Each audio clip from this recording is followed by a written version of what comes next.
Okay, so we'll have a look at the stairs now. I'll start from the bottom and work my way up. So starting at basement level 3, we'll put a set of stairs in like this. So I'll just go to my sketch mode and show you how I created those stairs. Click into there, and we'll go into first of all we'll go into edit sketch. So when you start into the sketch mode, the stair command, you'll enter into this sketch mode. So you can see what I've laid out with these. We're starting to go up from this direction and we're winding our way around like that. So probably the first thing you need to do before you go too much further is go into the stair properties and create yourself a new type of stair. So once again it's edit, type, duplicate. When you end up duplicating, give it a name called monolithic concrete. Now the things that we'll change there that I know is important is change the underside of the winder to stepped. Probably materials and finishes, make sure your monolithic material is concrete. The other thing you need to do is check monolithic here. So monolithic, stepped. I'm just having a look through there. The materials can all be concrete, but make sure monolithic material certainly is concrete. Then you probably don't need to change anything else here, just leave it all exactly the same as what it was. We'll see how that goes anyway. Okay, so mine do work, so if you do have problems with this, I'll just go back into edit type, and if you can just pause the video to make sure your settings are all the same as mine through here. So I'll just go into the next page down. Okay, so they were all of my settings. You can pause the video if something doesn't work for you and come back and set it all to the same as mine. So this stair type is called monolithic concrete. So the other thing probably I should have done while I was in stair properties there is change my base level to basement 3 if it wasn't already, and my top level to basement 2, both of them with an offset of 0. Whatever you do, don't change desired number of risers here, let the software work it out for you. So rather than using the run command now, I normally always use the riser and boundary command. So what I've got through here then is probably you might want to start off with the boundary, so you can draw the green boundary lines I've got through here. You can draw those shapes. Okay, when you've got those shapes for the green boundary lines in place, you can then start running individual risers. You can see where I've run my risers through here and the number of risers I've got. You just keep your eye on this part of the screen through here, which is telling you how many risers you've created and how many more you've got remaining.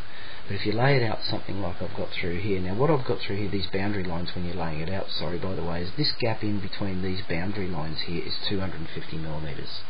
So I want it nicely centered in the left shaft, in the stair shaft, but then I want a gap in the middle, nicely centered. So in other words, I want this dimension here to be exactly the same as this dimension on the other side, with a 250 millimeter gap in the middle.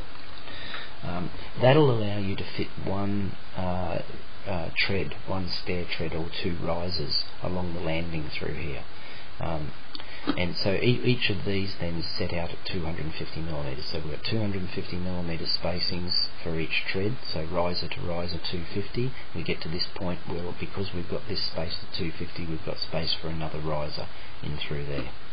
Make sure when you've got all of those laid out here, and you will see that because of the number you want remaining, you end up coming with a return around through here where you've got the landing carries on through there. In concrete stairs, particularly that tends to make a nice return on your handrails in any case, so that's not a bad arrangement to have in that location.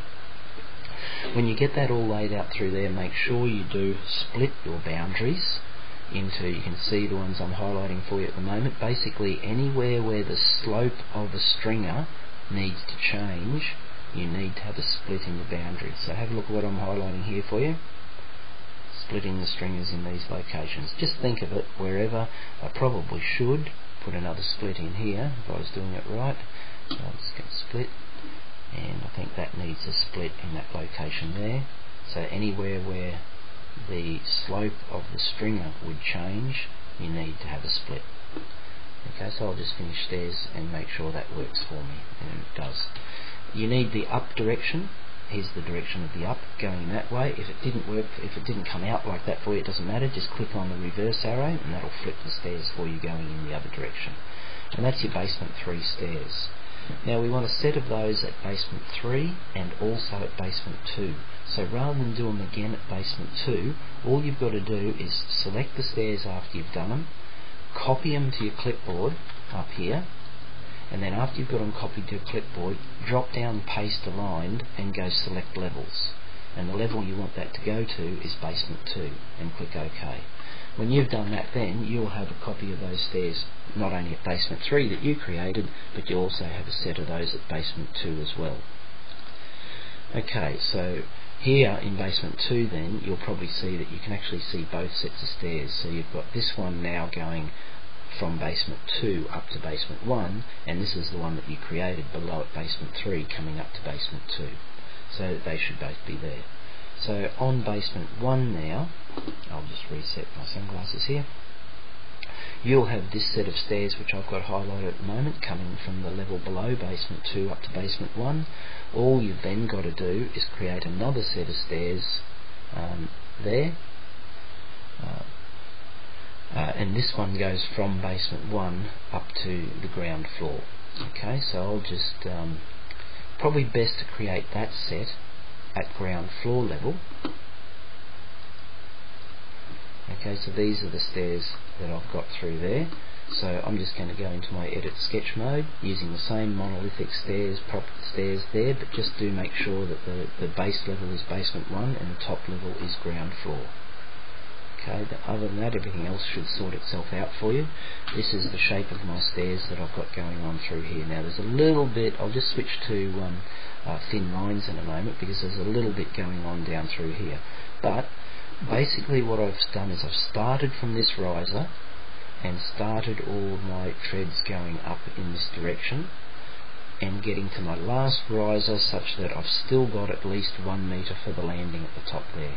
So you can just keep going until you get more than 1 metre. So I couldn't put another one in because this would bring me down below 1 metre for the landing.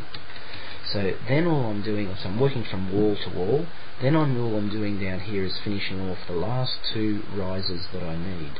Now if I switch to thin lines here for the moment so you can see what happened, what I've done through here is something, because we've got a little bit of funny geometry going through here, because this block wall is only 190 and previously we had set all of our return risers on the landing areas to be 250 apart to suit everything else.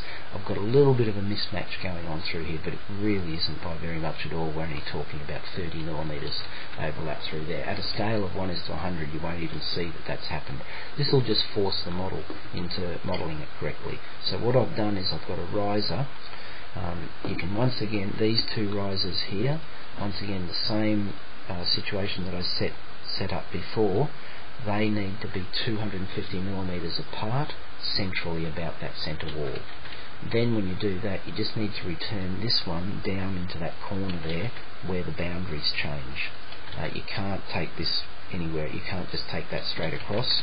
You'll need to sort of do something like that to return that into where these boundaries intersect. So all of the risers, this then is considered, even though that's 2 lines, this then is considered 1 riser because it's 2 lines joined at no other boundary. So that'll be the shape that we get. And like I say, it's a little bit of an error, just a fudge to make this stairway work, but at a scale of 1:100, if I just do a zoom to sheet size, that's what 1:100 will look like, so you're never going to pick that. Okay, so that'll be your final set of stairs made. So if I just finish those stairs through there, and once again at ground floor level they need to be going down in that direction. If they're not, if they're going up in that direction, then you can just click on your flip arrow to flip it round the other way. So just changing to a 3D view now to show you what we've been able to achieve. If I was to hide category of all of the walls, you can see that we've got our stairs in place going from the basements, basement 3 up to basement 2, basement 2 up to basement 1, basement 1 up to the retail area. So I'll stop the video there, you can catch up to that point.